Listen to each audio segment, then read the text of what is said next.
چنی غلام فرید کی آخری اولاد تھی۔ اگر نسیمہ کی زندگی رہتی اور وہ سب کچھ نہ ہوتا جو ہو گیا تھا تو شاید وہ آخری اولاد نہ ہوتی، بیچ کی اولاد ہوتی، اور اس کا نمبر کیا ہوتا اس کا اندازہ کوئی بھی نہیں کر سکتا تھا۔ مگر وہ غلام فرید کی آخری اولاد زندگی کی ایک اسٹیج پر اس کی واحد اولاد رہ جانے والی تھی، یہ غلام فرید کو نہیں پتہ تھا۔ پتہ ہوتا تو شاید وہ واحد اولاد بھی زندہ نہ رہ پاتی۔ 1.5 سالہ چنی کو اس کی پیدائش سے پہلے کئی بار مارنے کی کوشش کی گئی تھی۔ نسیمہ کو جب اپنے 12ویں بار حاملہ ہونے کا اندازہ ہوا تو اس نے گاؤں میں دائی سے ملنے والی ہر اس چیز کا استعمال کیا تھا جس سے اسقاط حمل ہو جاتا۔ چنی کو تو کچھ نہیں ہوا، لیکن خود نسیمہ ان مضر صحت ادویات کے استعمال سے کئی قسم کی بیماریوں کا شکار ہو گئی۔ چنی صحت مند پیدا ہوئی تھی، یعنی صحت کے اس معیار کے مطابق صحت مند تھی جس پر اس کے بہن بھائی اور ماں باپ پورا اترتے تھے۔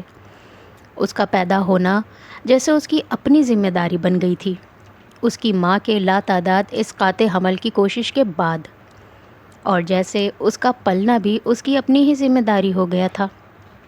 ماں کو ہفتے بعد ہی ڈیوٹی پر جانا تھا۔ یہ کوئی شہر نہیں تھا کہ میٹرنیٹی لیو جیسی سہولت سے اسے نوازا جاتا، اور وہ بھی 9ویں بچے کی پیدائش پر۔ 2 کمروں کا وہ گھر جو غلام فرید کا واحد خاندانی ترکہ تھا، چنی کے پیدائش کے چند ہفتوں بعد سود میں گروی رکھا گیا تھا۔ اسکول نے غلام فرید کی اس مشکل وقت میں مدد کی اور اسے ایک کوارٹر مل گیا رہائش کے لیے، جس میں صرف 1 کمرہ تھا، مگر وہ بھی غنیمت تھا فی الحال غلام فرید کو۔ پر چنی ماں باپ کو اس حوالے سے خوب یاد رہی کہ اس کی پیدائش نے انہیں بے گھر کیا تھا۔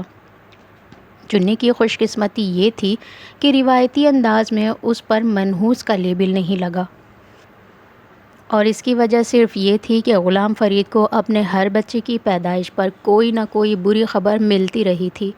اسے کوئی بھی ایسی اولاد یاد نہیں تھی جس کے دنیا میں آنے سے غلام فرید کی زندگی میں کوئی آسانی پیدا ہوئی ہوتی۔ نحیف اور نزار اور سانولی رنگت والی چنی سارا دن گرمی میں بان کی ایک چارپائی پر ایک کپڑے میں پڑی رہتی، روتی، کلبلاتی، پھر خود ہی انگوٹھا چوستی اور سو جاتی۔ کسی بہن کو خیال آ جاتا تو چنی کو اس کے سستے سے پلاسٹک کے اس فیڈر میں دودھ مل جاتا جس میں اس کے ہر بہن بھائی نے دودھ پیا تھا، اور جو اتنے سالوں میں اتنا گدلا، میلا اور گھس گیا تھا کہ اس میں ڈالا ہوا دودھ بھی میلا دکھنے لگتا۔ وہ بلا شبہ جراثیم کی آماج گاہ تھی، لیکن چنی کی خوش قسمتی یہ تھی کہ وہ غریب کی اولاد تھی، اور غریب کی اولاد بھوک سے مر جاتی ہے، گندگی سے نہیں۔ پورے دن میں 1 آدھ بار ملنے والا دودھ کا فیڈر وہ واحد غذا تھا جس پر چنی سارا دن گزارتی تھی۔ اس سے زیادہ خوراک غلام فرید کے گھر میں کسی بچے کو نہیں ملتی تھی، سوائے اس کے پہلے 2 بیٹوں کے۔ نسیمہ شام کو تھکی ہاری آتی اور جو بھی روکھی سوکھی ملتی وہ کھا کر کمرے میں ایک کونے میں اپنے کسی بچے سے ٹانگیں دبوا لیتی اور وہیں سو جاتی۔ اسے خیال ہی نہیں آتا تھا کہ اس کمرے میں اس کی ایک نوزائیدہ اولاد بھی تھی۔ ہاں، کبھی کبھار وہ اس چنی کو ضرور دیکھنے بیٹھ جاتی تھی جب بڑی بچیوں میں سے کسی کو اچانک وہم ہوتا کہ چنی شاید مر گئی تھی، کیونکہ وہ کبھی سانس نہیں لے پاتی تھی، اور کبھی اس کا جسم اتنا ٹھنڈا اور نیلا ہو جاتا تھا کہ نسیمہ کو لگتا شاید اس کا بوجھ واقعی کم ہو گیا تھا۔ لیکن چنی اپنے ماں باپ کے سب ارمانوں پر پانی پھیرتے ہوئے پھر سانس لینا شروع کر دیتی۔ کئی ہفتوں تک کسی کو یہ خیال ہی نہیں آیا کہ چنی کی پیدائش رجسٹر کروانی چاہیے، اس کا کوئی نام ہونا چاہیے۔ چنی نام اسے اس کی ماں نے اس کی جسامت دیکھ کر دیا تھا، اور سب اسے اسی نام سے پکارنے لگے تھے۔ پھر گاؤں میں حفاظتی ٹیکوں کی مہم والے آئے تو غلام فرید کو چنی کا نام اور پیدائش رجسٹر کروانی پڑی۔ غلام فرید نے اس کی پیدائش رجسٹر کروانے کے لیے 300 روپے کسی سے ادھار لیے تھے، اور وہ ادھار بھی گاؤں کے مسجد کے امام سے۔ اور ان 300 روپے نے غلام فرید کی زندگی میں کیا کردار ادا کرنا تھا، اس کا اندازہ نہ غلام فرید کو تھا، نہ ہی اس کی اس نویں اولاد کو جسے رجسٹر میں کنیز کا نام دیا گیا تھا۔ یہ نام چنی کے لیے کس نے چنا تھا، کسی کو یاد نہیں۔ شاید محلے کی کسی بوڑھی عورت نے، یہ سوچتے ہوئے کہ انسان پر نام کا اثر ہوتا ہے اور عورت کے لیے سب سے اچھی صفت اطاعت اور فرما برداری ہے، جو کنیز نام رکھے جانے پر چنی میں بھی کوٹ کوٹ کر بھر جائے گی۔ گاؤں میں کسی کو یہ اندازہ نہیں تھا کنیز غلام فرید عرف چنی کو نہ اس نام کی ضرورت تھی نہ اس صفت کی، اسے اللہ تعالیٰ نے کسی اور کام کے لیے چنا تھا۔ امام صاحب سے 300 روپے کا وہ قرض ہی تھا جس نے غلام فرید کو پہلی بار یہ احساس دلایا کہ امیر بننا اتنا مشکل نہیں تھا جتنا وہ سمجھتا تھا، اور اس گاؤں کے اور بہت سے لوگ تھے جو اسی کی طرح کئی سال یہ خواب پالنے کے بعد بالآخر وہ آسان راستہ یا راستے ڈھونڈنے میں کامیاب ہو گئے تھے جن سے امیر بنا جا سکتا تھا۔ امام مسجد بھی انہی لوگوں میں شامل تھے جو صرف آخرت میں ہی جنت نہیں چاہتے تھے بلکہ اس دنیا میں بھی جنت کا عیش و آرام چاہیے تھا۔ انہوں نے غلام فرید کو 300 روپے کا قرض تو دے دیا تھا، مگر ساتھ اس کی یہ ذمہ داری بھی لگا دی تھی کہ وہ اس اسکول کے مالکان سے مسجد کے لیے چندہ لے کر انہیں دے۔ غلام فرید نے جہاں مولوی صاحب کو یہ یقین دلایا تھا کہ اسکول کے مالکان بڑے فیاض ہیں، وہاں یہ جھوٹ بھی بولا تھا کہ وہ غلام فرید کو بہت مانتے تھے، اور وہ گاؤں میں کسی کو کچھ بھی دینے دلانے کے لیے غلام فرید سے اکثر مشورہ کرتے تھے، اور مسجد کے لیے چندہ تو غلام فرید کے لیے ویسے ہی بائیں ہاتھ کا کھیل تھا۔ مولوی صاحب نے غلام فرید کی باتوں پر اندھا اعتماد تو یقیناً نہیں کیا تھا، ورنہ 1000 روپے کی وہ رقم جو اس نے قرض مانگی تھی اس کے بجائے صرف 300 روپے اسے نہ دیتے، لیکن انہوں نے پھر بھی کسی نہ کسی حد تک غلام فرید کی بات پر یقین ضرور کیا تھا۔ حقیقت یہ تھی کہ اسکول کے مالکان غلام فرید کو شکل سے تو جانتے ہوں گے لیکن اس کا نام کوئی نہیں جانتا تھا، اور اس کی وجہ یہ تھی کہ اسکول میں کوئی ایک چوکیدار نہیں تھا۔ اسکول کی وسیع و عریض عمارت میں مختلف اوقات میں 3-4 چوکیدار پہرا دیتے تھے، اور غلام فرید ان میں سے ایک تھا، اور غلام فرید کو اپنی حیثیت اور اوقات کے بارے میں پتہ بھی تھا۔ مولوی صاحب سے تو غلام فرید نے جھوٹ بولا تھا، لیکن مولوی صاحب کے بار بار اصرار پر ہیلے بہانے بنانے کے بعد اس نے بالآخر اسکول کے مالکان سے مسجد کے لیے چندے کی بات کر ہی لی تھی۔ اسکول کے اس مالک نے مولوی صاحب کو بلوا کر اس چندے کے حوالے سے یہ تفصیلات معلومات کی تھی کہ انہیں چندہ کس لیے چاہیے تھا، اور مولوی صاحب نے چھوٹے موٹے اخراجات کی ایک لمبی تفصیل اسکول کے مالک کے سامنے رکھ دی تھی۔ اسکول کے مالک نے ان اخراجات کی تفصیلات جاننے کے بعد مسجد کے لیے نہ صرف اس وقت کچھ رقم مہیا کی تھی بلکہ ہر مہینے اسکول کے اخراجات کے لیے ایک معقول رقم دینے کا وعدہ بھی کر لیا تھا۔ مولوی صاحب کی خوشی کا کوئی ٹھکانہ نہیں رہا تھا۔ ان کا 300 روپے کا دیا قرض ہزاروں میں تبدیل ہو کر ان کی طرف لوٹا تھا۔ غلام فرید جیسے معمولی آدمی کی حیثیت ان کی نظر میں یکدم بڑھ گئی تھی، اور غلام فرید کو اس گاؤں میں پہلی دفعہ کسی نے عزت دی تھی، وہ بھی گاؤں کی مسجد کے امام نے، جس نے نہ صرف اس جمعے کے خطبے میں لاؤڈ اسپیکر پر اسکول کی انتظامیہ اور مالکان کی درد مندی کے قصیدے پڑھے تھے بلکہ غلام فرید کی کوششوں کو بھی سراہا تھا، جس کی کوششوں سے مسجد کے پاس یہ رقم آئی تھی۔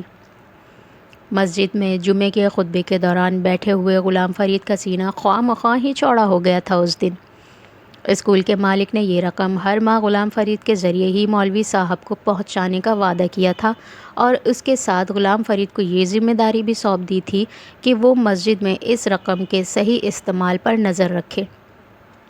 اسکول کا مالک وہاں دوسرے مہینے آیا تھا، اور مولوی صاحب نے غلام فرید کے ساتھ مل کر مسجد میں ہونے والی تمام مرمتیں اسے دکھائی تھیں۔ وہ مطمئن ہو کر لوٹا تھا، مگر یہ صرف اسی مہینے ہوا تھا۔ دوسرے مہینے غلام فرید کے ہاتھ سے وصول پائی جانے والی رقم کا مولوی صاحب نے کیا کیا تھا، اس کا غلام فرید کو اندازہ بھی نہیں ہو سکا۔ وہ مسجد میں 2-4 بار گیا تھا اور اس کا خوب اچھی طرح استقبال کیا تھا۔ مولوی صاحب نے اپنے گھر میں کھانا، پانی، چائے بھی اسے دی تھی، لیکن اس ماہانہ چندے کے استعمال کے بارے میں اسے صرف آئیں بائیں شائیں ہوتا رہا تھا۔ غلام فرید کو چندے کے صحیح استعمال میں کوئی زیادہ دلچسپی نہیں تھی، اس لیے عام حالات میں اتنا ہی کافی ہوتا کہ مولوی صاحب اسے گوشت کھلا رہے تھے، مگر فی الحال مسئلہ یہ تھا کہ غلام فرید اپنے ہاتھ سے ہر مہینے 20,000 کی رقم کس مشکل مولوی صاحب کو دے رہا تھا وہ غلام فرید ہی جانتا تھا، مگر اسے خوف تھا تو صرف اللہ کا کہ وہ مسجد کا پیسہ تھا اور وہ اس کا امانت دار بن گیا تھا، مگر اس پیسے کا مولوی صاحب کے ہاتھوں غائب ہونا اسے ہضم نہیں ہو رہا تھا۔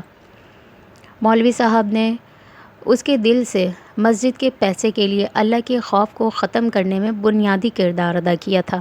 اگر مولوی صاحب چندے کے پیسے کو لوٹ کے مال کی طرح استعمال کر سکتے تھے تو پھر غلام فرید کو بھی حق تھا، اس کی بھی ضروریات تھی، وہ بھی مجبور تھا، اس کے سر پر تو قرض تھا۔ غلام فرید انہیں اگلے مہینے کے پیسے دینے گیا تھا اور ان کی نئی موٹر سائیکل کو دیکھ کر وہ اس قدر حسد اور خفگی کا شکار ہوا تھا کہ وہ ان پیسوں کا ذکر کیے بغیر صرف موٹر سائیکل کی مٹھائی کھا کر آ گیا تھا۔ مولوی صاحب نے ماہانہ چندے کا پوچھا تھا کیونکہ وہ مہینے کی پہلی تاریخ تھی۔ غلام فرید نے مسجد میں بیٹھ کر اس دن پہلا جھوٹ بولا تھا اور کہا تھا کہ اسکول کا مالک ملک سے باہر چلا گیا ہے اور ابھی واپس نہیں آیا۔ مولوی صاحب کو یکدم بڑی فکر ہوئی کہ اسکول کا مالک فوری طور پر واپس نہ آیا تو پھر اس مہینے کے پیسے کون دے گا؟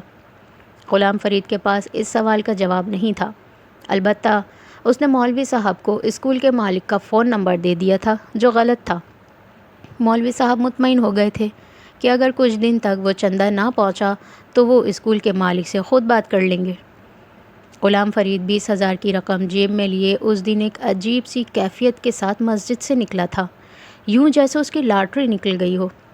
اسے پتہ تھا مولوی صاحب ہر سال مختلف چیزوں سے اکٹھی ہونے والی رقم کو اپنی رقم کے طور پر گاؤں کے انہی سود خوروں کو بزنس میں سرمایہ کاری کرنے کے لیے دیتے تھے، جو سود خور غلام فرید جیسے ڈھیروں ضرورت مندوں کو وہ رقم دے کر انہیں ساری عمر کے لیے چوپایا بنا دیتے تھے۔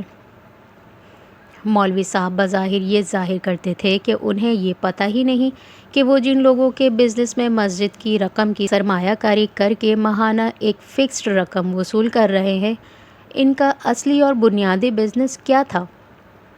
وہ اس ماہانہ فکسڈ رقم کو بھی سود نہیں منافع کہتے تھے، کیونکہ انہوں نے کچھ امیر لوگوں کے منافع بخش بزنس میں شراکت داری کی تھی۔ مولوی صاحب نے 1 ڈیڑھ ہفتہ مزید رقم کا انتظار کیا اور پھر کچھ بے صبری میں وہ نمبر گھما دیا جو غلام فرید نے دیا تھا۔ نمبر آف تھا۔ 2 دن وقفے سے کئی بار فون کرنے پر بھی جب وہ نمبر آف ہی ملا تو مولوی صاحب غلام فرید کے پاس جانے کے بجائے اسکول پہنچ گئے تھے اور وہاں پہنچ کر انہیں یہ خبر مل گئی کہ اسکول کا مالک کئی دن پہلے اسکول سے ہو کر جا چکا تھا۔ مولوی صاحب کا پارا اب ہائی ہو گیا تھا۔ انہوں نے غلام فرید کو اس کے کوارٹر پر جا لیا تھا اور جب غلام فرید نے انہیں ایک بار پھر پہلے کی طرح یہ کہہ کر ٹرخانے کی کوشش کی کہ مالک ابھی تک نہیں آیا تو مولوی صاحب نے اس کے جھوٹ کی پول کھول دی تھی اور اسے کہا تھا کہ وہ اسکول ہو کر آئے ہیں اور وہ جانتے ہیں کہ مالک ہمیشہ کی طرح مہینے کے شروع میں ہو کر جا چکا تھا۔ غلام فرید نے جواباً مولوی صاحب سے کہا کہ ہو سکتا ہے وہ آیا ہو، لیکن اس دن غلام فرید کی چھٹی تھی اور اس کی ملاقات مالک سے نہیں ہوئی۔ مولوی صاحب اس پر کچھ زیادہ بھڑکے تھے اور انہوں نے غلام فرید سے کہا کہ اس نے انہیں مالک کا غلط نمبر دیا ہے، وہ اس کو فون کرتے ہیں مگر وہ نمبر آف ہے اور وہ اب مالک کا نمبر اسکول کی انتظامیہ سے ہی لیں گے اور پھر خود اس سے بات کریں گے۔ غلام فرید کو اب اندازہ ہو گیا کہ وہ مولوی صاحب سے مزید جھوٹ نہیں بول سکتا۔ اسے ان سے اب 2 ٹوک لیکن صاف صاف بات کرنی تھی اور پھر اس نے بالآخر مولوی صاحب کو یہ بتا ہی دیا تھا کہ اسے اس رقم میں سے ہر مہینے اپنا حصہ چاہیے تھا۔ کچھ لمحوں کے لیے مولوی صاحب کو جیسے یقین ہی نہیں آیا تھا کہ گاؤں کا ایک کمین گاؤں کے مسجد کے امام صاحب سے کیا مطالبہ کر رہا تھا، اور جب انہیں یقین آیا تو ان کے منہ سے جیسے غصے سے جھاگ نکلنے لگا تھا۔ ان کے ساتھ ایسی جسارت پہلی بار کسی نے کی تھی۔ تم اللہ کے گھر کے لیے ملنے والے ہدیے سے اپنا حصہ مانگ رہے ہو، دوزخی انسان۔ انہوں نے غلام فرید کو ڈرانے کی کوشش کی تھی۔ انہیں یہ اندازہ نہیں تھا کہ غلام فرید دوزخ جیسی زندگی گزارتے اب موت کے بعد دوزخ سے کیا ڈرتا۔ اللہ کے گھر کے پیسے اگر اللہ کے گھر پر لگتے تو کبھی نہ مانگتا مولوی صاحب، اس نے بھی تن کر ان سے کہہ دیا تھا۔ مولوی صاحب نے جواباً اسے دھمکایا کہ وہ اسکول کے مالک سے بات کریں گے اور اسے اس کا کچا چٹھا سنا دیں گے۔ جواباً غلام فرید نے انہیں دھمکایا کہ وہ بھی اسکول کے مالک کو یہ بتا دے گا کہ مولوی صاحب چندے والی رقم کو خود استعمال کر رہے ہیں اور انہوں نے مسجد کے پیسوں کو ایک سود خور کو دے رکھا ہے اور وہ اس کا سود کھا رہے ہیں، بلکہ وہ پورے گاؤں میں انہیں بدنام کرے گا۔ ان کے پول کھول کھول کر مولوی صاحب کے تن بدن میں آگ لگ گئی تھی۔ ان کا بس چلتا تو غلام فرید کے ٹکڑے ٹکڑے کر کے کتوں کے سامنے ڈال دیتے۔ انہیں یہ علم ہی نہیں تھا کہ وہ کمینہ ان کے اتنے بڑے راز سے واقف تھا۔ وہ کچھ دیر اسے جی بھر کے برا بھلا کہتے رہے۔ اس دن مولوی صاحب نے غلام فرید کو دنیا بھر کی ہر گالی دی جو انہوں نے کبھی کہیں سنی تھی، لیکن غلام فرید ڈھٹائی سے اپنے پیلے دانتوں کے ساتھ منہ کھول کر ان کے سامنے ہنستا رہا۔ ٹھیک ہے مولوی صاحب، مجھے تو کیڑے ہی پڑیں گے، سانپ اور بچھو قبر میں میری لاش نوچیں گے اور مجھے مرتے دم کلمہ بھی نصیب نہیں ہوگا۔ میرے ساتھ جو بھی مرنے کے بعد ہوگا، لیکن آپ کے 20,000 تو آپ کی زندگی میں ہی بند ہو جائیں گے اسی مہینے سے۔ میں مالک کو کہہ دیتا ہوں کہ میں نے اس لیے آپ کو پیسے نہیں دیے کیونکہ آپ تو مسجد میں پیسے لگا ہی نہیں رہے، تو سوچیں زیادہ نقصان دوزخی کا ہوگا کہ جنتی کا۔ غلام فرید نے خود زندگی میں کبھی نہیں سوچا تھا کہ اس جیسا کمین مسجد کے امام کے ساتھ کبھی اس طرح بات کرے گا، لیکن کسی نے ٹھیک کہا ہے، پیسہ بڑی کتی چیز ہوتی ہے، اچھے اچھوں کو کتا بنا دیتی ہے، بڑے بڑوں کو بھونکنے پر مجبور کر دیتی ہے۔ سب گالم گلوچ اور لعنت ملامت کے بعد اس دن مولوی صاحب نے واپس پہنچ کر اپنی بیوی سے مشورہ کیا تھا اور پھر اگلے دن بڑے ٹھنڈے دل و دماغ کے ساتھ مولوی صاحب نے غلام فرید کے ساتھ 15,000 وصول کرنے پر اتفاق کر لیا تھا، اور اس سے بھی بڑی اعلیٰ ظرفی کا مظاہرہ انہوں نے اس وقت کرا جب غلام فرید نے بتایا کہ وہ اس مہینے کے 20,000 پہلے ہی خرچ کر چکا تھا۔ یہ پچھلے 4 مہینوں کے پیسے سے اس کا کمیشن تھا۔ مولوی صاحب کا دل چاہا وہ غلام فرید نامی اس کو اپنے ہاتھوں سے گاؤں کے بیچوں بیچ کھیتوں میں اس طرح پھانسی پر لٹکا دے جس طرح لوگ کھیتوں میں پرندوں کو ڈرانے والے بیجا لٹکاتے ہیں، مگر پھر انہیں یاد آیا کہ سال کے آخر میں انہیں اپنی بیٹی کی شادی کرنی تھی اور وہ زمین بھی خریدنی تھی جس کا بیانہ وہ کچھ دن پہلے دے کر آئے تھے، اس لیے وہ بھی چند گالیوں کے بعد بے حد ٹھنڈے مزاج کے ساتھ وہاں سے چلے گئے۔ غلام فرید کو یقین نہیں آیا تھا کہ بیٹھے بٹھائے اس کو ہر ماہ تنخواہ سے کچھ ہی تھوڑی رقم ملنے لگے گی، اور وہ رقم اگر وہ سود والوں کو دیتا رہتا تو بہت جلدی اس کا سود ختم ہونے والا تھا۔ غلام فرید کے خوابوں کی گاڑی اس دن پہلی بار دن کے وقت بھی چھکا چھک چلنے لگی تھی، مگر اسے اس وقت اندازہ نہیں تھا کہ وہ مولوی صاحب سے دشمنی پال کر اپنی زندگی کی سب سے بڑی غلطی کر بیٹھا تھا، سود لینے سے بھی بڑی غلطی۔ مولوی صاحب کے ساتھ غلام فرید نے جو کچھ کیا تھا اس کے بعد مولوی صاحب کی نیندیں کئی دن اڑی رہی تھیں۔ 20,000 کی رقم بیٹھے بٹھائے 15,000 رہ گئی تھی۔ اس کا صدمہ تو تھا ہی، مگر ساتھ یہ اس بات کا بھی اندیشہ انہیں ہو گیا تھا کہ مسجد کی رقم کو سود خوری کے کاروبار میں لگانے کی خبر اگر گاؤں میں کسی طرح پھیل گئی تو اور کچھ ہوگا یا نہیں، انہیں مستقبل میں چندے ملنا بند ہو جائیں گے۔ بیوی مولوی صاحب کو سودی کاروبار میں لگائی رقم واپس لینے نہیں دے رہی تھی۔ یہ وہ پہلا خیال تھا جو غلام فرید کی دھمکی کے بعد مولوی صاحب کو آیا تھا کہ جتنی جلدی ہو سکے اپنی رقم واپس لے لیں، تاکہ کم از کم غلام فرید کی ایسی کسی دھمکی کو سچ ثابت کرنے پر وہ اسے جھوٹا تو ثابت کر دیتے۔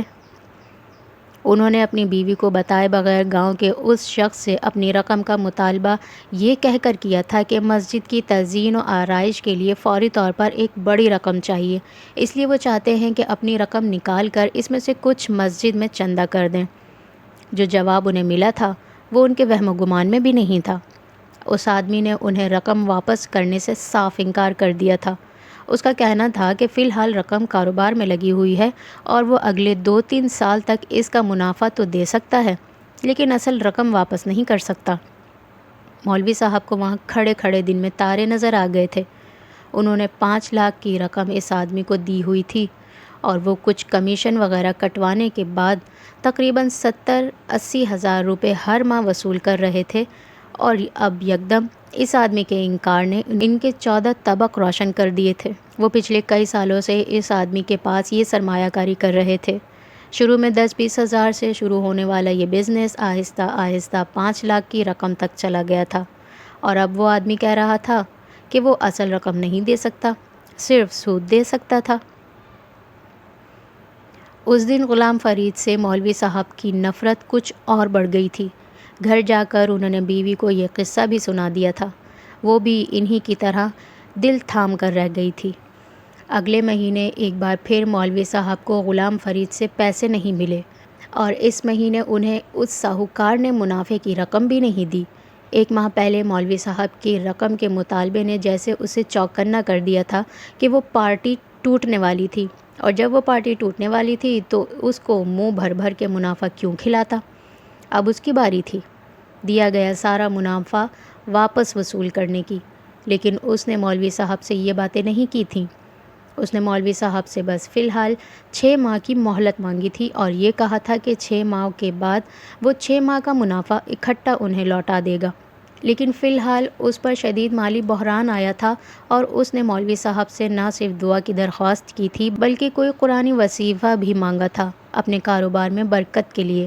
مولوی صاحب کو ٹھنڈے پسینے آ گئے تھے اس کی باتیں سن کر، اور کچھ بعید نہیں تھا کہ ہارٹ فیل ہی ہو جاتا ہے ان کا۔ وہ پل بھر میں لکھ پتی سے ککھ پتی ہو گئے تھے، اور وہ بھی دن دہاڑے۔ یہ غلام فرید نہیں تھا، گاؤں کا کمی کمین جسے وہ اس کے دروازے پر منہ بھر بھر کر گالیاں دیتے رہتے اور وہ ڈھیٹوں کی طرح دانت نکال کر ہنستا رہتا۔ یہ گاؤں کا ساہوکار تھا، ایک بزنس مین جو مالی بحران کے باوجود شاندار گھر میں بیٹھا تھا اور اس کے آگے پیچھے نوکر پھر رہے تھے۔ مولوی صاحب چوں بھی کرتے تو وہ انہیں اٹھوا کر گھر سے باہر پھینکوا دیتا، اس بات کی پرواہ کیے بغیر کہ وہ گاؤں کے مسجد کے امام صاحب تھے۔ مولوی صاحب چپ چاپ وہاں سے تو اٹھ کر آ گئے تھے، لیکن انہوں نے اپنے اس مالی نقصان کا سارا غصہ غلام فرید پر اتارا تھا۔ وہی تھا جو ان کی تباہی کا ذمہ دار تھا، تو اب ضروری تھا کہ وہ بھی تباہ و برباد ہوتا۔ انہوں نے اسکول سے اس کے مالک کا نمبر لیا تھا اور پھر اسے فون کر کے غلام فرید کے اوپر جی بھر کے الزامات لگائے تھے۔ مالک کا رد عمل فوری تھا اور متوقع تھا۔ وہ پہلی فرصت میں گاؤں آیا تھا اور مولوی صاحب سے ملاقات کے بعد غلام فرید کی صفائیاں اور وضاحتیں معافیاں سننے کے باوجود اس نے اسے نوکری سے فارغ کر دیا تھا۔ غلام فرید کے سر پر جیسے پہاڑ آ گرا تھا۔ صرف اسے نوکری سے فارغ نہیں کیا گیا تھا، اس کی بیوی کو بھی نوکری سے نکال دیا گیا تھا اور ان سے کوارٹر بھی خالی کروا لیا تھا۔ 11 لوگوں کا وہ خاندان چھت سے بے چھت ہو گیا تھا۔ مولوی صاحب کے طفیل غلام فرید پورے گاؤں میں اپنی بیوی بچوں سمیت بدنام ہو چکا تھا۔ وہ ایک چور تھا جس نے اللہ کے پیسوں کو بھی نہیں چھوڑا تھا۔ گاؤں والوں نے مولوی صاحب کے بار بار دہرائے گئے قصے سن سن کر غلام فرید کا جیسے سوشل بائیکاٹ ہی کر دیا تھا۔ غلام فرید نے بھی مولوی صاحب کے کارنامے لوگوں کو بتانے کی کوشش کی تھی، لیکن کسی نے ایک کمی کمین چور پر یقین نہیں کیا تھا۔ یقین کرتے بھی کیسے؟ وہ مولوی صاحب پر الزام لگا رہا تھا، مولوی صاحب پر، اور وہ بھی غبن اور بددیانتی کے الزام میں۔ بیوی سمیت نوکری سے جانے کے بعد مولوی صاحب بری ذمہ اور معصوم قرار پائے تھے۔ پتہ نہیں وہ کون سا لمحہ تھا جب غلام فرید نے اپنا ذہن و توازن کھونا شروع کیا تھا۔ بھوک تندرستی نے اس کا دماغ خراب کیا تھا۔ گاؤں والوں کی باتوں اور طعنوں نے لڑک پن میں داخل ہوتی بیٹیوں پر پڑتی گاؤں کے لڑکوں کی گندی نظروں اور اپنی بے بسی نے، یا پھر ان سود خوروں کی دھمکیوں اور چکروں نے جو غلام فرید کو سود کی قسطیں ادا کرنے کے قابل نہ رہنے پر بار بار اس احاطے کے ٹوٹے دروازے کے باہر کھڑے ہو کر مار پیٹ کرتے، جہاں جانوروں کے ایک باڑے کے برابر غلام فرید نے بھی لکڑی کی چھت ڈال کر وقتی طور پر اپنے خاندان کو پناہ دی تھی۔ پتہ نہیں کیا ہوا تھا غلام فرید کو، اور یہ واقعی پتہ نہیں چلتا کہ انسانوں کو ہوتا کیا ہے جب وہ اپنے خونی رشتوں کو اپنے ہی ہاتھ سے ختم کر دیتے ہیں۔ چنی 1 سال کی تھی جب غلام فرید نے ایک رات اپنے خاندان کے 9 افراد کو ذبح کر دیا تھا۔ چنی واحد تھی جو بچ گئی تھی، اور وہ بھی شاید اس لیے بچ گئی تھی کیونکہ پاگل پن کے اس لمحے میں غلام فرید اپنی اولاد کی گنتی ہی بھول گیا تھا۔ چنی کو کبھی اس نے گود میں اٹھا کر دیکھا نہیں تھا، تو وہ اسے یاد آتی بھی تو کیسے؟ پھر اس پر بھی اپنے بہن بھائیوں کا اتنا خون لگ گیا تھا کہ ان کے برابر بے سدھ سوئے ہوئے بھی غلام فرید کو وہ مری ہوئی ہی لگی ہوگی۔ 9 انسانوں کو مارنے کے بعد غلام فرید نے اپنی جان نہیں لی تھی۔ وہ زندہ تھا ہی کب؟ زندہ تو انسان عزت نفس کی وجہ سے ہوتا ہے، جو غلام فرید کی کب کی چھن چکی تھی۔ خاندان کو مار دینا جیسے وہ حل تھا جو ایک ان پڑھ شخص نے غربت اور قرض سے نجات کے لیے نکالا تھا، جب کوئی حل ہی باقی نہیں رہا تھا۔